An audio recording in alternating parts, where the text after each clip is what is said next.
आच्छा नोंथांनिसिम आङो मोननैसो सोंथि सोंनो थाखाय बे समाव नोंनिसिम फैनाय जाबाय।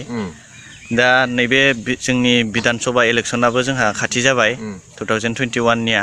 दा बे विधान सभा इलेक्शनाव आसामाव बबे हान्जाया बांसिन भट मोननानै सरकारखौ दागोन बायदि नोंथांनिसिम आं बे कुइसनखौ सोंनाय जाबाय। आच्छा खुलुमबाय। आङो बे बिषयखौ बुंनो थाखाय आखायाव लाबाय जे बेबारनि इलेक्शनाव ओरैबायदि साननो गोनां जादों।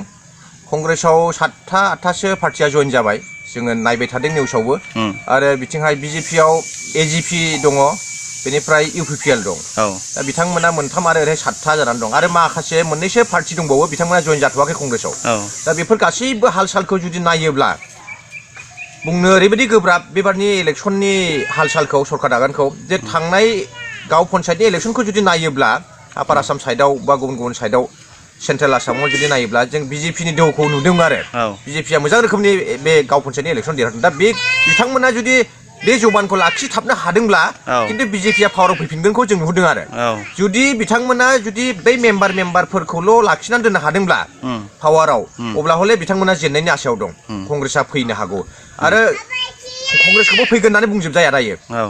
मोनसे पइन्टनि थाखायसो आं बेखौ बुंनो गोनां जादों जे बेबाराव निर्दलीय केन्डिडेटफोरनि पावारा ओरैबायदि पावारफुल जादों, जायफ्रा निर्दलीय हिसाबै केन्डिडेट गेलेगोन आसामाव बिथांमोननि पावारा ओरैबायदि पावारफुल, माने गोबां मानसियानो पार्टिखौ मोजां मोनै जाबाय। एजिपियानो जा बिजेपियानो जा बिपिएफ इउपिपिएलफोरखौ, दा कंग्रेसफोरखौ बेफोर पार्टि मोजां मोनैफ्रा मा जादों, दे जोंनि दुखिया मानसि केन्डिडेटफ्रानो जाथोंसैलाय, बे निर्दलीयनो होनोसै होननानै सोरबा मानसिया बेयावनो होगोन आरो भटखौ। निर्दलीय केन्डिडेटनो गोबां मानसि भट होनो ओंखारनाय जों फिल्डफ्राव गिदिंनायाव आन्दाज मोनदों आरो पार्टिफ्राबो थगायोलै होननानै बुंदों। पार्टिफ्राबो थगायो, बिसोरबो राजा जाबाथाय माबा लंकायाव थांबा राबन जायो होननानै बिदि बुंनाय। ओमफ्राय दा नै बिसिडिसि चेयारमेनफ्राबो माबा गावबा गावल' जायो, परियालफोरखौल' नायो, साफा सानै गिदिंनायजोंनो सोर मावो, बा सोरबा बिपिएफनोबो बिदि गावसिनि जाथि बंस'नोल' होयो, थिग बिदिनो एजिपि कंग्रेसफोरनोबो बिदिनो बिदि होननानै बुंनानै बयबो गामियाव रायलायदों आरो दायो। दा बेखौ नायोब्ला जुदि मेम्बारफ्राल' मोनजायोब्ला बा सोरबा चेयारमेनफ्राल' जुदि बिदि गावसिनि गोसोबायदि खालामोब्ला अब्लाथ' रायजोफ्रा गाज्रि मोनखागोन। दा बेखौ नायनानै आङो ओरैबायदि गिदिंनानै नायबाय जे बेबाराव निर्दलीय केन्डिडेटफ्रासो देरहानायनि चान्सआव बांसिन नुहुरदों आङो। थारमाने रुलिं पार्टिफ्रा गाज्रि मोनजाजोब्बाय आरो माने साफा सानै केन्डिडेटफोरखौल', साफा सानै मानसिफोरखौल' एसे सहाय खालामनाय बायदि, नायनाय बायदि, दायथ' होनाय बायदि जादों नालाय। दा बेनिखायनो रावबो पार्टिखौ पाब्लिकफ्रा मोजां मोनाखै, सोरखौबा लेंहरदोंब्लाबो। दा बेनिखायनो जोङो एबाराव आन्दाज खालामदों जे निर्दलीय भटआ ओरैबायदि बेसेन गोसा जागोन, गोख्रों फैगोन। बेनिखायनो जायफ्रा बे निर्दलीयफोरखौ बुथुमजोबनानै लानो हागोन बिथांमोनासो बेबाराव सरकारखौ दानो मोनगोन होननानै आं खाथां बुंनो आखायाव लाबाय आरो माने आं बुंनो बुजिनानै बेखौ बुंदों आरो माने जायफ्रा निर्दलीयफोरखौ बुथुमजोबनानै खौसे खालामनो हागोन बिथांमोनासो सरकारखौ बेबाराव दानो हागोन, कंग्रेसआनो जा बिजेपियानो जा आरो बेखौ रोंनांगोन बिथांमोना। बेखिनिखौनो आं बुंबाय। दा अब्ला पार्टियाथ' गोबां दङ, बिदिनो बिपिएफ इउपिपिएल आरो बिजेपि आरो कंग्रेस आरो गुबुन गुबुन गोबां दङ। दा गोदान पार्टि ओंखारबावदों, दा ट्राइबेल पार्टि।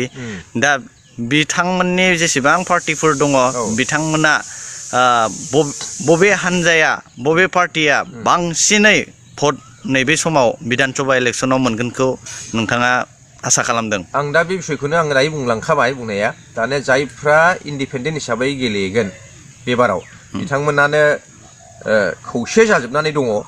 जायफ्रा इन्डिपेन्डेन्ट हिसाबै गेलेसिगोन बिथांमोनानो खौसे जाजोबनानै दं, बिथांमोनाबो गोख्रोङै हमथालायदों एबाराव। दा बेनिखायनो बिथांमोना सोरजों एलायन्स जागोन एबा सोरजों एलायन्स जाया सरकार दानायाव बेखौ बिथांमोना निर्दलीयफ्राबो खौसे जानाय मोनसे सम सफैदों आरो बे समाव बिथांमोना थिग खालामदों।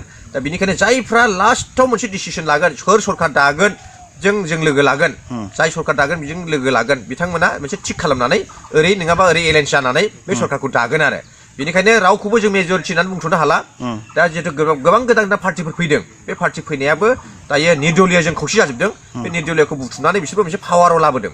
बेनिखायनो जायया बिथांमोनखौ गोरोबहोनानै खौसे खालामनो हागोन बिथांमोनानो सरकार दानायाव हेफाजाब जागोन आरो बिथांमोनासो दानो हागोन होननानै आङो बुंनो होननानै आन्दाज खालामनानै बुंदों आरो बे खोथाखौ। मानोना रावबो मेजरिटि पार्टि मोना। दा बुंनो थाङोगौ नै जेनेबा बिटिसिनि खोथा, बिटिआरनि खोथा। दा बिटिआरावबो रावबो बिपिएफबाबो इउपिपिएलबाबो बिजेपिबाबो मेजरिटि भट मोना बिसोर। दा बिपिएफखौ गैयाबाबो जों मोनसेसोल' मोनगोनखौ जों नुहुरदों आरो दायो बिटिसि ओनसोलाव। बिपिएफआ जुदि मोनसे बा मोननै मोनोब्ला, इउपिपिएलआबो जुदि मोननै आरो मोनथाम मोनोब्ला, बिजेपिआबो मोननै मोनथाम मोनोब्ला बेबायदि मेजरिटि मोननाय भटखौसो जों नुहुरखायाखै। बेनिखायनो बेबायदिनो जायफ्रा निर्दलीय केन्डिडेटफोर बिथांमोनखौ बुथुमनो रोंनांगोन आरो अब्लासो बेबाराव सरखार दानो हागोन नङाबा गुलाय गुजाय जागोन आरो बेखिनिखौनो आं बुंबाय